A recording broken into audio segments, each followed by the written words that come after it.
بسم اللہ الرحمن الرحیم۔ السلام علیکم ناظرین، حدیث پاک میں آتا ہے کہ 15 شعبان المعظم شب برات حضرت عائشہ صدیقہ اچانک دیکھتی ہیں کہ آپ صلی اللہ علیہ وآلہ وسلم کا بستر مبارک خالی ہے۔ دائیں بائیں نظر دوڑاتی ہیں، آپ حجرہ مبارک میں نظر نہیں آتے تو آقا کی تلاش میں نکل پڑتی ہیں اور تلاش کرتے کرتے جنت البقیع میں چلی جاتی ہیں،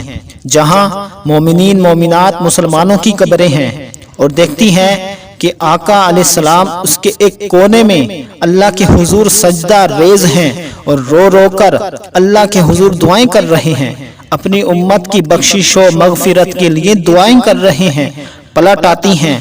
آقا سے پوچھا گیا تو آپ نے فرمایا یہ 15 شعبان المعظم کی وہ رات ہے جو شخص اس میں اللہ کے حضور رو کر اپنے گناہوں کی معافی مانگے، کچھ سجدے اللہ کے حضور نظر کرے، توبہ و استغفار کرے، اللہ رب العزت اس کی زندگی بھر کے تمام گناہ معاف فرما دیتا ہے۔ تو ناظرین، آقا علیہ السلام کے معمولات میں سے یہ بھی ہے کہ رات کے اندھیروں میں اللہ کے حضور عبادت کرتے اور اس قدر روتے کہ آپ کی ریش مبارک آنسوؤں کے ساتھ تر ہو جاتی تھی۔ خشیت الہی کا عالم یہ تھا کہ حضور علیہ السلام ہر روز اللہ کے حضور 100 مرتبہ توبہ کرتے تھے۔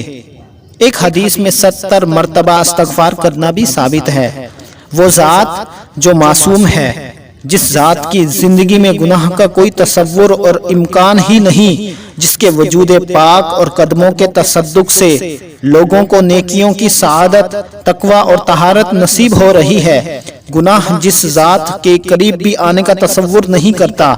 وہ ذات رات بھر کھڑے ہو کر اللہ کے حضور رو رو کر استغفار کرتی ہے۔ آپ صلی اللہ علیہ وآلہ وسلم کے قدمین شریفین متورم ہو جاتے ہیں، یعنی سوج جاتے ہیں۔ صحابہ اکرام عرض کرتے ہیں، یا رسول اللہ، آپ کو تو اللہ نے معصوم بنایا ہے،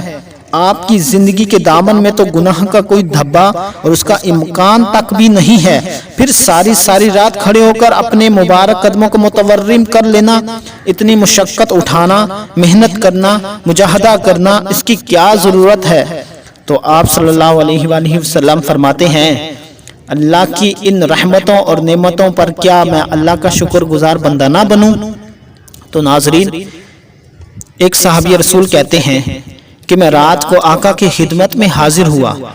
حضور رات کے اندھیرے میں مصلی پر کھڑے عبادت کر رہے ہیں، چشمان مقدس سے زار و قطار آنسو رواں تھے، اتنے رواں تھے کہ ریش مبارک ساری تر ہو چکی تھی، اور عشق الہی اتنا جوش مار رہا تھا کہ سینہ اقدس میں حضور کے رونے کی آواز اس طرح آ رہی تھی جس طرح آگ پر رکھی ہوئی ہنڈیا میں پانی ابل رہا ہو۔ حضرت عائشہ صدیقہ رضی اللہ تعالیٰ عنہا فرماتی ہیں، جب اذان ہوتی اور اللہ کے حضور دعوت اور بلاوا آتا تو آپ علیہ السلام کے چہرہ اقدس کا رنگ متغیر ہونا شروع ہو جاتا، کیفیت بدلنے لگتی، حال تبدیل ہونا شروع ہوتا۔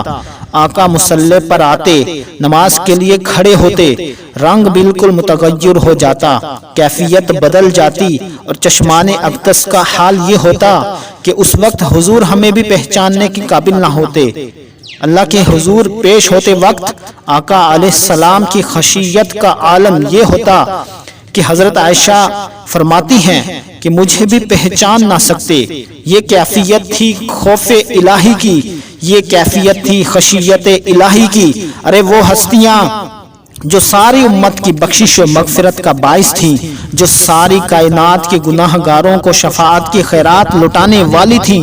اور ایک طرف ہم ہیں کہ ہماری ساری زندگی اور اس کا ایک ایک لمحہ غفلت کی نظر ہو رہا ہے۔ ہم اللہ کو بھول چکے ہیں اور ہم نے اللہ کی بندگی کا توق گلوں سے اتار کر پھینک دیا ہے۔ ہماری جبین اللہ کے حضور سجدوں کی لذت سے ناآشنا ہو گئی، دل عشق الہی میں تڑپنے سے ناآشنا ہو گئے، سینے خوف الہی کی کیفیات سے ناآشنا ہو گئے، راتیں غفلتوں کی نظر ہو گئیں، دن اللہ کی نافرمانیوں کے نظر ہو گئے، آنکھیں اللہ کے حضور آنسوؤں اور نمیوں سے ناآشنا ہو گئی، اور پھر ہم یہ تصور کرتے ہیں کہ اللہ کے مقرب بندوں جیسی نعمتوں کے حقدار ٹھہر جائیں۔ تو ناظرین دعا ہے کہ اللہ تعالی ہمیں اپنا عشق اور خوف عطا فرمائے، آمین ثم آمین۔